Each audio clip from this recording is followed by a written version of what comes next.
की मृत्यु यीशु मसीह को देख के थर थर कांपता है, थर थर थर थर थर थर कांपता है। यीशु आ गया, आपको हम अब तो हमको भागना ही होगा।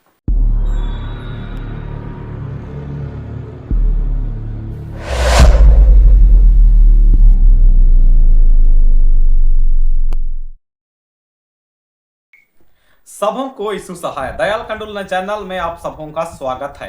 सर्वप्रथम पिता ईश्वर का धन्यवाद हो इस सुंदर समय के लिए जो हम सबों को प्रदान किया। हम इस योग्य नहीं थे कि इस सुंदर समय को देखने पाते, परंतु उसकी दया अनुग्रह प्रेम से इस सुंदर समय को देखने पाते हैं। और आज हम लोगों को पिता ईश्वर ले पहुंचाया है त्रिनितातीस के बाद 16वां रविवार में। आज हम लोग मनन करेंगे लूका रचित सुसमाचार 7 अध्याय 11 से 17। लूका यहां पर उस समय की बातों को वर्णित किया है जिस समय यीशु मसीह बड़ी भीड़ के साथ अपने चेलों के साथ नैन नगर को गए थे। वहां पर एक व्यक्ति मर गया था जो कि एक विधवा का पुत्र था। तो जैसे यीशु मसीह वहां प्रवेश करते हैं, कुछ लोग उस मुर्दा को, अर्थी को ले जा रहे थे।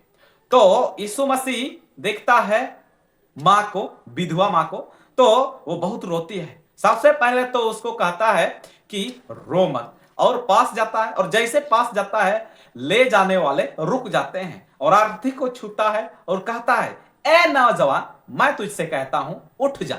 जैसे यीशु मसीह कहता है, आज्ञा देता है, वो उठ बैठता है और बोलने लगता है, और यीशु मसीह उसके मां के हाथों में सौंप देता है। और लोग कहने लगते हैं, हम पर कृपा दृष्टि हुई है, हमारे बीच में एक बड़ा भविष्यवक्ता उठ खड़ा है, ऐसा लोग कहते हैं और परमेश्वर की महिमा करते हैं, बड़ाई करते हैं। और यह काम की चर्चा पूरी देश में फैल गया, आसपास के देश विदेश में फैल गया। यहां पर हम लोग देखते हैं यीशु मसीह के साथ एक बड़ी भीड़ थी। तो वो भीड़ यीशु मसीह के साथ क्यों थी? क्योंकि हम लोग देखते हैं यीशु मसीह के साथ ऐसे ऐसे लोग घूमते थे। कुछ लोग यीशु मसीह को पकड़ना चाहते थे, कुछ लोग यीशु मसीह के चिन्ह चमत्कार को देखना चाहते थे, कुछ लोग खुद चंगा होना चाहते थे। इस प्रकार से चमत्कार देखने वाले लोग थे, उपदेश सुनने वाले लोग थे, और चंगाई पाना चाहते थे बहुत लोग। तो ऐसे लोग यीशु मसीह के पीछे पीछे घूमते थे। कुछ लोग यीशु मसीह को पकड़ना भी चाहते थे, हर बात में त्रुटि निकालने वाले लोग भी थे। यहाँ पर एक नगर के विषय में दिया गया है जो कि नैन नगर। नैन का अर्थ होता है सुंदर, चाहे तो मनोहर। सुंदर चाहे तो मनोहर से पता चलता है, क्या वो शहर बहुत सुंदर था? क्या वो शहर में रहने वाले लोग बहुत ही सुंदर सुंदर थे? हो सकता है, इसीलिए नैन का अर्थ सुंदर है। इस प्रकार का हम लोग सोच सकते हैं, कल्पना कर सकते हैं। और यह गलील प्रांत का एक छोटा शहर था, मतलब बड़ा शहर नहीं था, जैसे कि यहाँ सिमडेगा, खुट्टी, तोरपा, इस प्रकार का एक छोटा सा शहर था। यहाँ पर हम लोग देखते हैं अर्थी उठाने वाले जो ले जा रहे थे, वो आप रुक जाते हैं यीशु मसीह को देख। वो तो कहा ही नहीं है कि रुक जा, वो तो बस उसकी मां को कहता है कि रो मत, और अर्थी के पास जाता है, वो छूता है, रुकने के लिए नहीं कहता है। यहां मैं समझता हूं कि वो लोग समझ गए थे, वो लोग जान गए थे कि अब जीवन आ गया है, अब हम लोग को अर्थी उठाने की जरूरत नहीं है। वो लोग तो दफनाने के लिए ले जा रहे थे, लेकिन वो लोग रुक गए क्योंकि वो समझ गए थे, वो जान गए थे कि अब हम लोगों को अर्थी उठाने की जरूरत नहीं, क्योंकि यहाँ जीवन आ गया है। यीशु मसीह ये आज्ञा देगा कि ये नौजवान उठ, तो वो उठेगा। या पहले वो लोग समझ गए थे, जान गए थे कि अब यहाँ चमत्कार होगा, और जैसा वो लोग सोचे थे वैसा यीशु मसीह कहता है, ए नौजवान, मैं तुझसे कहता हूं उठ जा। उठ बैठता है और बात करता है। यहां हम लोग देखते हैं सबसे बड़ी चमत्कार क्या हुआ, विधवा की बेटा को वो ठीक करता है, यानी कि जिंदा करता है। क्यों? क्योंकि उस समय के समाज में यह निर्णय था, या प्रसिद्ध बात था कि अगर कोई विधवा का बेटा है, पहले ही उसका पति तो मर गया है, लेकिन वो उसका बेटा है, अगर वो भी मर जाए तो वो स्त्री को मनहूस, चाहे तो अपशगुन, चाहे तो उसके वजह से इस गांव में आगे बहुत बड़ी बड़ी घटना हो सकता है। इस प्रकार का लोग सोचते थे, कहते थे, अगर ऐसा हुआ, उसका बेटा भी मर गया, पति भी मर गया, उसको तो क्या क्या बोल के ठीक कर देते थे। इस प्रकार का था, इसलिए वो सोच सोच के पूरा परेशान हो गई थी, एकदम बहुत भयानक तरीके से रो रही थी वो स्त्री। इसीलिए देखता है यीशु मसीह और महसूस करता है उसका दिल में क्या बीत रहा है, क्या चल रहा है, कितना दुख, कितना पीड़ा वो सहन कर रही है। उसको देखता है, वो पूरा तरस खाता है और तरस खाता है और कहता है रो मत, इसीलिए वहां पर उसका बेटा को जिंदा कर देता है, ताकि वो आगे जैसा सोच रही है कि आगे मैं क्या करूंगा, वो मेरा एक सहारा था, मेरा पति भी मर गया, अभी जो बेटा था वो एकला सहारा वो भी मर गया, उसका दुख कितना ज्यादा था, कितना पीड़ा था, लेकिन इस समय सबको ठीक कर दिया, पूरा क्लियर कर दिया, ये बोला का तो जीवन बदल दिया। ऐसा हुआ वहां पर। इसीलिए आगे का पीड़ा को, आगे का जो अकेलापन को देखता है और महसूस करता है जीवन कैसा व्यतीत होगा, लोग क्या बोलेंगे, क्या क्या बोल के ठीक कर देंगे, या सबको देखता है, सोचता है, महसूस करता है यीशु मसीह उस समय का समाज के जो निर्णय हुआ था वो बात को समझ के, इसीलिए वो यहाँ पर वो चमत्कार कर देता है, ठीक कर देता है। यहां पर लोग एक बात बोलते हैं कि हमारे बीच में एक बहुत बड़ा भविष्यवक्ता उठ खड़ा है। क्यों ऐसा बोलते हैं? क्यों? यहां पर चमत्कार हुआ इसलिए? हाँ, इसीलिए वो लोग ऐसा बोलते हैं कि हमारे बीच में बहुत बड़ा भविष्यवक्ता उठ खड़ा है। जब वचन हम लोग पढ़ते हैं, पहला राजा 17:21-22 में लिखा है, सरपत के विधवा के पुत्र को, जो कि मर गया था, एलिया ने जिंदा कर दिया। तो एलिया एक नबी था और एक विधवा का पुत्र को जिंदा किया। तो यहां भी एक विधवा का पुत्र है, तो उसी को वो लोग समझ रहे थे कि हाँ, एलिया जैसा एक नबी है, एक भविष्यवक्ता है जो कि जिंदा कर सकता है जो मरा हुआ व्यक्ति को, ऐसा है लोग समझ रहे थे। इन लोग को पता नहीं कि एलिया प्रार्थना करके जिस परमेश्वर को बुलाया और उस विधवा के पुत्र को जिंदा किया, उसी ने यहां पर नई नगर में खुद आके विधवा के पुत्र को जिंदा किया है। वो लोग नहीं समझ रहे थे, नहीं समझ पा रहे थे कि खुद परमेश्वर हम लोग के बीच में है। इसीलिए वो लोग बोलता है कि हमारे बीच में एक बहुत बड़ा भविष्यवक्ता उठ खड़ा है।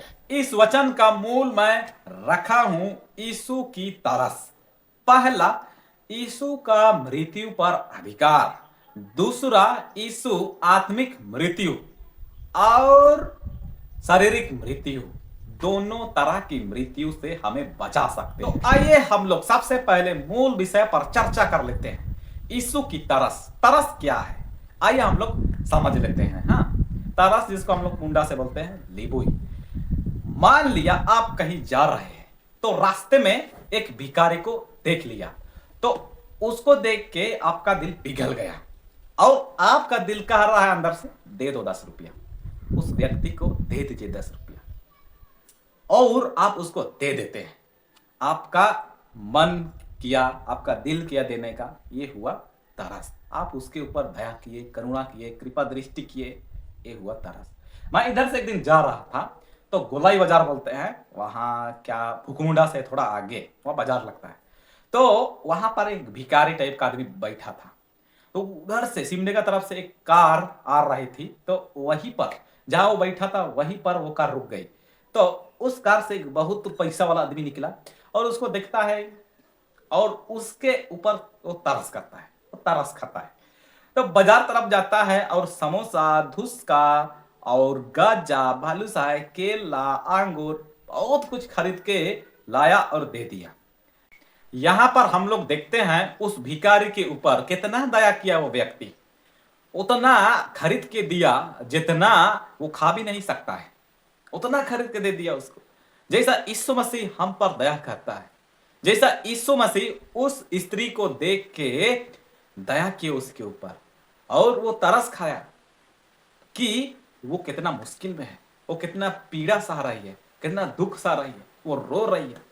इस प्रकार का वो देखता है वो स्त्री को और उसका पुत्र को ठीक कर देता है। उसी प्रकार यहाँ भी हम लोग देखते हैं तरस, कि ये व्यक्ति उस भिखारी को देख के महसूस करते कितना मुश्किल से इसका जीवन बीत रहा है, आज का खाना पीना इसको दे दूंगा, क्या सोच के उसके लिए बहुत सारा खाना खरीद के दे देता है। पहला बिंदु, यीशु का मृत्यु पर अधिकार। देखिए, यीशु मसीह का चमत्कार को हम लोग देखते हैं, तो जो मर गया था उनको जिंदा किया हुआ वाला लिस्ट बहुत है।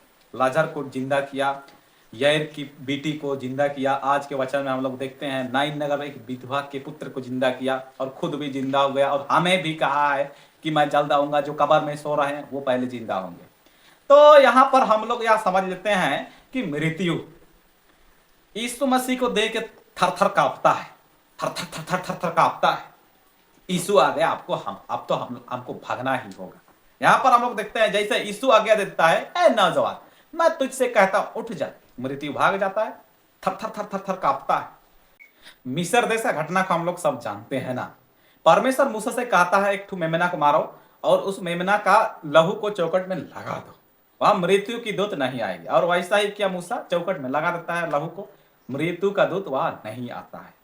तो हम लोग को भी यीशु मसीह का लहू में विश्वास करना है, क्रूस से बहाया हुआ अनमोल लहू पर विश्वास करना है, उसके हाथों में समर्पित होना है। जब हम मर भी जाएंगे तो भी जिएगा, और जो विश्वास नहीं करते उसके लिए मृत्यु एक अंत है। जो विश्वास करते यीशु मसीह पर, उसके लिए मृत्यु एक शुरुआत है, मृत्यु एक आज्ञा है। उसके बाद हम लोग को अनंत जीवन मिलेगा। दूसरा बिंदु, यीशु आत्मिक मृत्यु और शारीरिक मृत्यु दोनों तरह की मृत्यु से हमें बचा सकते हैं। क्यों? यहां पर हम लोग देखते हैं विधवा का पुत्र, उसका शारीरिक मृत्यु हो गया, उसका शारीरिक मृत्यु हो गया। अब उस स्त्री का, अगर वो उस टोला में रहती है, गांव में रहती है, तो टोला वाले, गांव वाले उसको कहेंगे कि तू क्या पाप किए है, क्या पाप किया है और तेरे साथ ऐसा हो रहा है कि तेरा पति मर गया, तेरा पुत्र मर गया, जरूर कुछ ना कुछ बड़ा पाप किया है। इसलिए अगर वो लोग के नजरे में वो पापी गिना जाता, तो पाप तो आत्मिक मृत्यु है।